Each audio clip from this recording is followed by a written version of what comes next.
En 1970, un hijo nacido en una familia de ingresos bajos en Estados Unidos tenía aproximadamente 90% de probabilidad de ganar más dinero que sus padres al llegar a la edad adulta. Hoy, esa probabilidad cayó a poco menos de 50%. 50% es, literalmente, lanzar una moneda al aire. En 1970, subir de nivel económico en Estados Unidos era casi una certeza matemática. Hoy es una apuesta, y muchas familias, sin saberlo, ya perdieron esa apuesta antes de nacer. Bienvenidos a The Hidden Math. Si te interesa entender por qué el país cambió sus reglas sin avisarle a nadie, suscríbete, porque hoy vamos a desmontar, número por número, el mito más repetido de Estados Unidos, que cualquiera que trabaje duro puede llegar arriba. La explicación fácil dice que quien se queda atrás simplemente no se esforzó lo suficiente.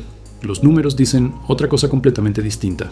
Entre 1980 y 2026, el ingreso del 10% más rico de las familias estadounidenses creció más de 200% en términos reales.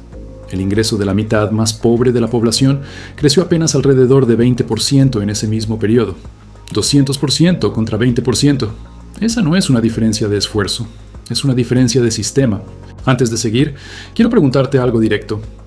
¿Sientes que, sin importar cuánto trabajes, cada vez te cuesta más avanzar? Escribe tu respuesta en los comentarios. Leemos todos, y muchas de las historias reales que compartimos después salen de ahí. La escalera económica perdió varios escalones de en medio. En 1970, la clase media representaba aproximadamente 61% de todos los hogares en Estados Unidos, según datos históricos del Pew Research Center. Hoy, esa cifra ronda el 50%, y sigue cayendo lentamente cada década. No es que la clase media desapareció de golpe. Se erosionó, escalón por escalón, como una escalera a la que le van quitando peldaños de en medio mientras la gente sigue intentando subir. Algunos cayeron hacia abajo, muy pocos lograron saltar hacia arriba. En Ohio, en Michigan, en Pensilvania, ciudades enteras que en 1975 eran ejemplos de estabilidad de clase media, con fábricas, sindicatos, salarios predecibles, hoy tienen ingresos medianos estancados o en declive, ajustados a inflación. ¿Qué significa vivir en una economía donde el escalón de en medio literalmente se está desapareciendo bajo tus pies? Significa que quedarte quieto ya no es neutral, es, matemáticamente, retroceder. La clase media no se redujo porque la gente dejó de esforzarse. Se redujo porque el sistema empezó a empujar a más personas hacia los extremos, arriba o abajo, y cada vez deja menos espacio cómodo en el centro. El punto de partida importa más que nunca en la historia reciente del país. Estudios de movilidad económica del economista Raúl Chetty y su equipo en Harvard muestran que un niño nacido en el 20% más pobre de Estados Unidos tiene, en promedio, menos de 10% de probabilidad de llegar al 20% más rico durante su vida adulta. 10%. En 1940, esa misma probabilidad rondaba el 90% en sentido inverso.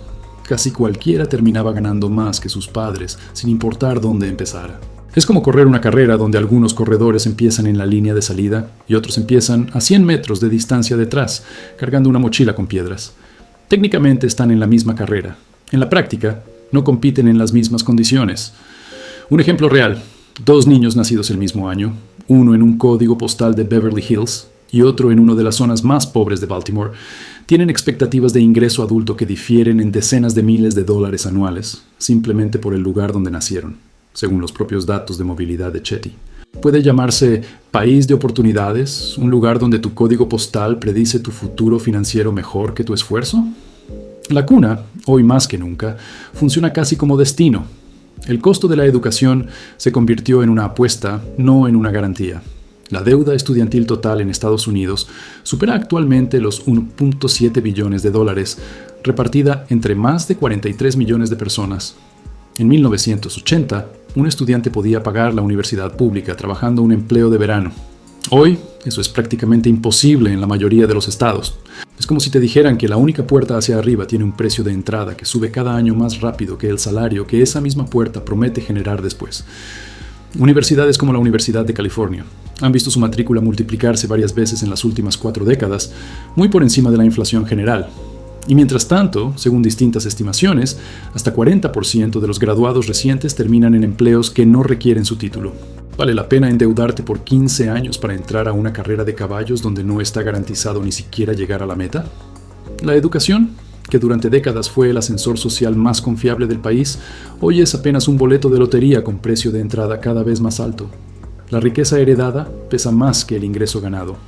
Según estimaciones del Federal Reserve, el 10% más rico de las familias estadounidenses controla actualmente más del 60% de toda la riqueza del país. En 1989, esa misma cifra rondaba el 50%. La riqueza, a diferencia del ingreso, se hereda, se invierte, se multiplica silenciosamente generación tras generación, incluso mientras la persona duerme. El ingreso, en cambio, hay que ganarlo cada mes, otra vez, desde cero. Piénsalo como dos jardines. Uno que ya tiene árboles frutales plantados hace 30 años, dando fruta automáticamente cada temporada, y otro que apenas está sembrando la primera semilla, compitiendo por el mismo sol y la misma lluvia. Familias que recibieron una casa, una herencia, o incluso solo el enganche para su primera propiedad de parte de sus padres, tienen una ventaja estructural que ningún nivel de esfuerzo personal puede replicar fácilmente en una sola generación. ¿Es justo competir contra un jardín con 30 años de ventaja? La economía no responde preguntas de justicia, solo describe lo que efectivamente está pasando. El dinero que ya existe genera más dinero, mucho más rápido que el dinero que apenas se está ganando. Los empleos que antes garantizaban estabilidad se volvieron inestables o desaparecieron. En 1980, un trabajo de manufactura sindicalizado en el medio oeste estadounidense podía sostener a una familia completa con un solo salario, incluyendo pensión y seguro médico. Hoy, el porcentaje de trabajadores sindicalizados en el sector privado cayó a menos de 7%, comparado con más de 30% en 1970.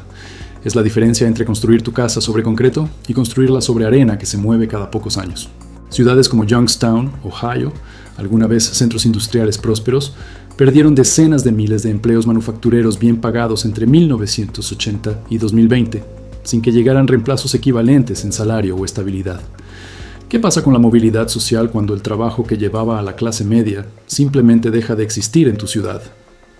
La respuesta, documentada en docenas de estudios económicos, es que la movilidad social se estanca junto con la fábrica cerrada, y rara vez se recupera al mismo ritmo en la misma generación. El costo de la vivienda absorbe el capital que antes se convertía en negocio propio o inversión.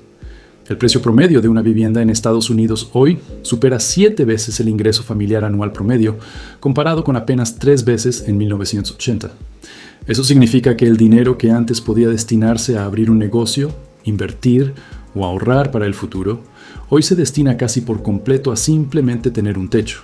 Es como intentar plantar un jardín nuevo mientras la mayor parte de tu agua se va directamente a mantener viva una sola planta gigante que consume todo el recurso disponible. En ciudades como Los Ángeles o Miami, familias enteras destinan más de 50% de su ingreso mensual solo a vivienda, muy por encima del 30% que los economistas consideran el límite saludable. ¿Cómo emprendes un negocio? ¿Cómo inviertes en tu futuro? Cuando la mitad de cada cheque ya tiene dueño antes de que llegue a tu cuenta. La movilidad social requiere excedente, y el excedente, hoy, se lo está comiendo la renta. La brecha racial y étnica en la movilidad social sigue siendo real y medible. Estudios del propio equipo de Chetty muestran que hombres afroamericanos nacidos en hogares de ingresos similares a hombres blancos tienen, en promedio, menores probabilidades de movilidad ascendente en la edad adulta. Familias latinas de primera generación, aunque muestran movilidad ascendente notable comparadas con sus países de origen, frecuentemente se estancan en la segunda o tercera generación dentro de Estados Unidos, según investigaciones del Pew Research Center. Es como correr la misma carrera, pero con pistas de distinta calidad para distintos corredores, algunas pavimentadas, otras llenas de obstáculos que no siempre son visibles desde afuera. ¿Por qué el punto de partida sigue determinando tanto el punto de llegada, incluso dentro de una misma generación, con esfuerzo comparable? No hay una sola respuesta simple. Discriminación crediticia histórica documentada, diferencias en acceso a escuelas de calidad, redes de contactos profesionales heredadas. Todo se combina, silenciosamente, para inclinar la cancha antes de que el juego siquiera comience. La geografía de la oportunidad se concentró en muy pocas ciudades. Empresas de alto crecimiento y salarios elevados se concentraron cada vez más en un puñado de áreas metropolitanas: San Francisco, Nueva York, Seattle, Austin.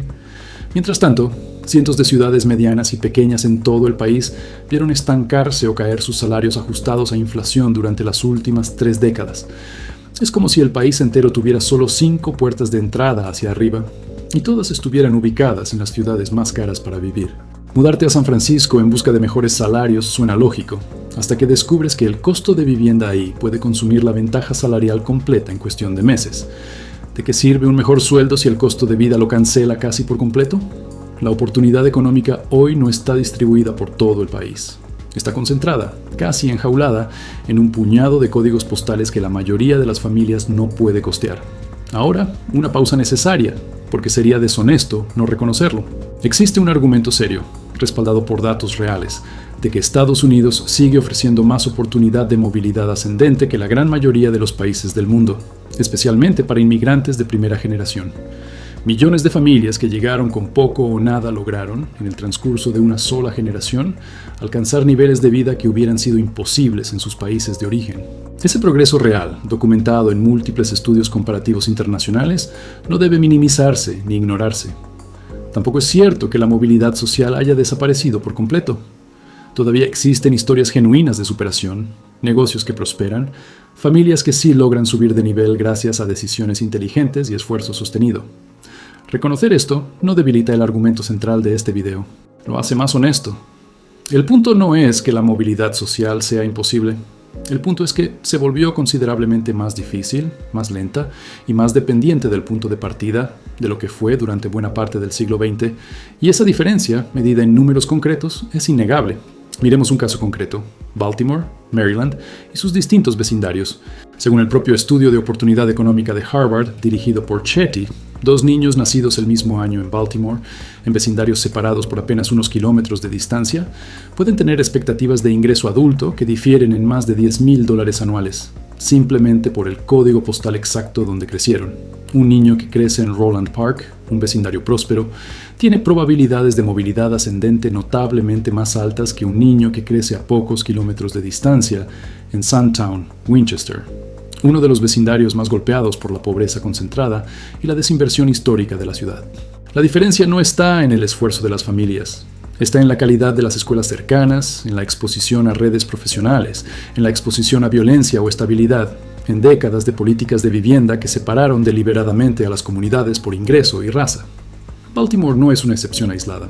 Es uno de los ejemplos mejor documentados de cómo la geografía, dentro de una misma ciudad, puede predecir el futuro económico de un niño casi tan bien como cualquier otro factor. Y esa realidad se repite, con variaciones, en decenas de ciudades a lo largo de todo el país. Frente a esta realidad, ¿qué está haciendo la gente realmente? Millones de familias están tomando decisiones deliberadas de mudanza, no por capricho, sino calculando qué código postal específico maximiza las oportunidades educativas y económicas de sus hijos, incluso si eso significa sacrificar espacio o cercanía familiar. Otras familias están invirtiendo agresivamente en educación fuera del sistema tradicional, certificaciones técnicas, programas de codificación, oficios especializados que no requieren 4 años de universidad ni la deuda que la acompaña. Comunidades enteras están organizándose para exigir cambios en políticas de zonificación local, entendiendo que la geografía de la oportunidad no es un accidente natural, sino el resultado acumulado de decisiones de política pública que se pueden, al menos parcialmente, revertir. A nivel individual, cada vez más familias combinan ingresos entre generaciones, comparten vivienda, diversifican fuentes de ingreso y priorizan explícitamente construir redes de contactos que antes se daban por sentado en comunidades más estables. Ninguna de estas estrategias resuelve el problema estructural de fondo, pero muestran algo importante. La gente entendió que la escalera cambió y está buscando activamente escalones alternativos, incluso cuando el camino tradicional ya no ofrece las mismas garantías que antes. Entonces, ¿por qué le debería importar esto a la gente común, a la familia que simplemente está tratando de llegar a fin de mes? Porque el mito del país de las oportunidades no es solo una historia bonita que se cuenta en discursos políticos, es una promesa silenciosa que millones de familias construyeron sus decisiones de vida alrededor de ella. Dónde estudiar, dónde trabajar, cuánto sacrificar hoy por un mañana que se suponía debía ser mejor. Cuando esa promesa se vuelve cada vez menos cierta, no se rompe con un anuncio oficial ni con una crisis visible en las noticias. Se rompe silenciosamente, una generación a la vez, hasta que familias enteras descubren, casi sin darse cuenta, que trabajaron toda su vida siguiendo un mapa que ya no llevaba a donde prometía. Tal vez la pregunta ya no es si esta generación se esforzó lo suficiente. Tal vez la pregunta es qué tan honesto fue, desde el principio, el mapa que le entregaron. Suscríbete. The Hidden Math. donde los números cuentan la historia que nadie más quiere contar.